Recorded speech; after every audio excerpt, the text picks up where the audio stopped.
Hello SPS Astrology lovers, this is Shankar Pratap Singh and you are watching SPS Astrology।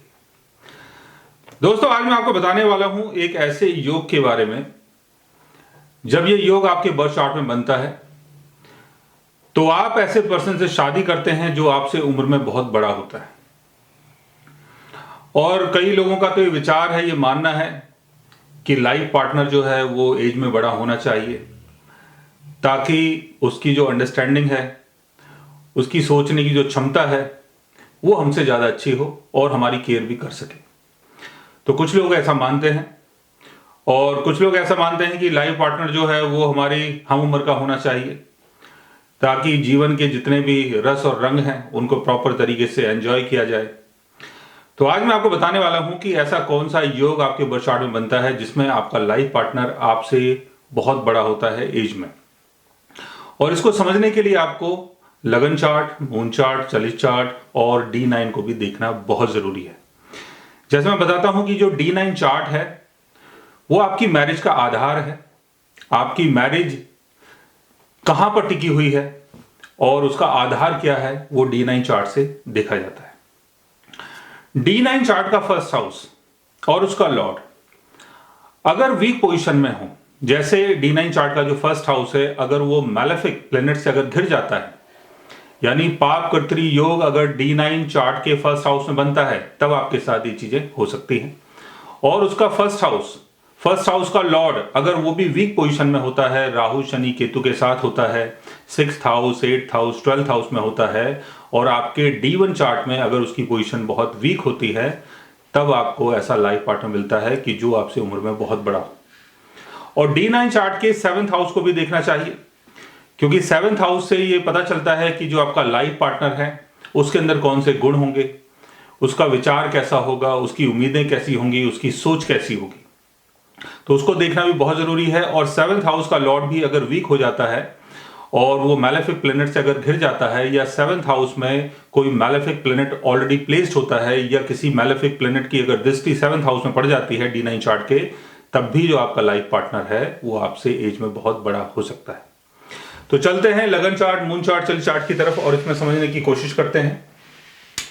आपके लगन chart में 7th house का Lord combust हो जाता है। जैसे मान लेते हैं कि 7th हाउस का लॉर्ड वीनस है या मरकरी है, मान लेते हैं, मानने में क्या जा रहा है। वीनस और मरकरी अगर सन के साथ आपके बर्थ चार्ट में कहीं भी प्लेस्ड हो और सन के बहुत क्लोज हो या सन की प्लेसमेंट अगर यहां पर भी हो और बहुत पास में हो मरकरी और वीनस, और अगर ये कंबस्ट हो जाते हैं तब आपको ऐसा लाइफ पार्टनर मिल सकता है जो आपसे उम्र में बहुत बड़ा हो। 7th हाउस का लॉर्ड अगर 6th हाउस में, जैसे वीनस अगर 6th हाउस में है, 8th हाउस में और 12th हाउस में अगर इसकी प्लेसमेंट होती है और शनि के साथ अगर इसकी प्लेसमेंट होती है, शनि अगर यहां पर होता है, यहां पर होता है, या शनि की दृष्टि अगर इनके ऊपर होती है, जैसे सैटर्न अगर यहां पर है, यहां से सैटर्न आपके वीनस को देखेगा, जैसे आपका सैटर्न यहां पर है, यहां से सैटर्न वीनस को देखेगा, जैसे आपका सैटर्न मान लेते हैं यहां पर है और यहां से सैटर्न वीनस को देख रहा है, अगर ऐसा योग भी आपके बर्थ चार्ट में बनता है तब भी आपका लाइफ पार्टनर आपसे एज में बहुत बड़ा हो सकता है। और 7th हाउस का लॉर्ड अगर 6th हाउस में है, 8th हाउस में है, 12th हाउस में है और कंबस्ट हो गया है, जैसे सन के साथ अगर इसकी प्लेसमेंट है वीनस की और कंबस्ट हो चुका है और इसके ऊपर अगर केतु का एस्पेक्ट पड़ जाता है, जैसे केतु यहां पर है, यहां से केतु का एस्पेक्ट वीनस के ऊपर और सन के ऊपर पड़ रहा है, तो ऐसे में आपका लाइफ पार्टनर आपसे एज में बड़ा हो सकता है। या केतु का एस्पेक्ट मान लेते हैं कि 6th हाउस में पड़ जाता है, जैसे वीनस और सैटर्न एक साथ हैं, चलो सन के साथ नहीं है, वीनस सैटर्न के साथ है और यहां पर केतु है, केतु का एस्पेक्ट अगर इनके ऊपर पड़ता है तब भी आपका लाइफ पार्टनर आपसे एज में बड़ा हो सकता है। 7th हाउस में अगर कोई मैलेफिक प्लेनेट बैठ जाता है, जैसे अगर 7th हाउस में शनि की प्लेसमेंट है या केतु की प्लेसमेंट है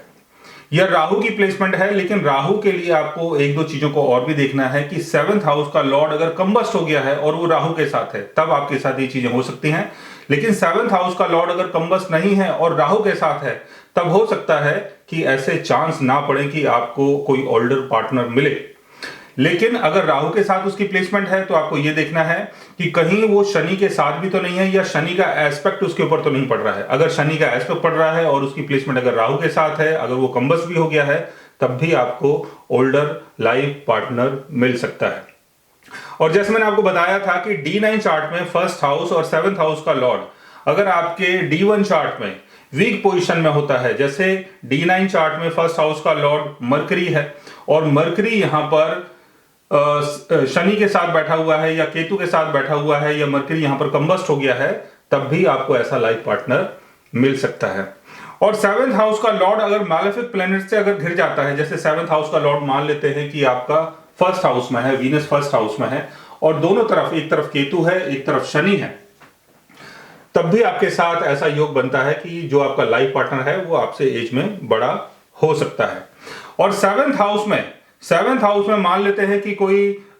वैसा प्लेनेट बैठा है जो काफी अच्छा माना जाता है, जैसे जुपिटर प्लेस्ड है यहाँ पर 7th हाउस में, जुपिटर की प्लेसमेंट है, या 7th हाउस में वीनस की प्लेसमेंट है, वीनस अपनी अच्छी पोजीशन में है, लेकिन दोनों तरफ से अगर ये मैलेफिक प्लेनेट से अगर घिर जाता है, जैसे यहां पर अगर शनि है, यहां पर अगर केतु है, तब भी आपका लाइफ पार्टनर आपसे एज में बड़ा हो सकता है। और 7th हाउस के ऊपर अगर राहु शनि केतु का एस्पेक्ट अगर पड़ता है 7th हाउस के लॉर्ड के ऊपर, तो आपका लाइफ पार्टनर आपसे एज में बड़ा हो सकता है। सो गाइस, आज मैंने आपको बताया एक ऐसे योग के बारे में जहां पर आपको ऐसे पर्सन से शादी करनी पड़ती है जो आपसे एज में काफी बड़ा होता है। अगर आप भी जानना चाहते हैं किसी ऐसे योग के बारे में, तो उसके लिए आप हमारे चैनल को सब्सक्राइब कर सकते हैं। और अगर आप हमसे बात करना चाहें, कंसल्ट करना चाहें, पर्सनली हमसे मिलना चाहें, तो आप हमारी वेबसाइट के थ्रू, हमारे ऐप के थ्रू हमसे मिल भी सकते हैं, बात भी कर सकते हैं और गाइज आप हमसे कंसल्ट भी कर सकते हैं। So guys, take care, love you all and good bye.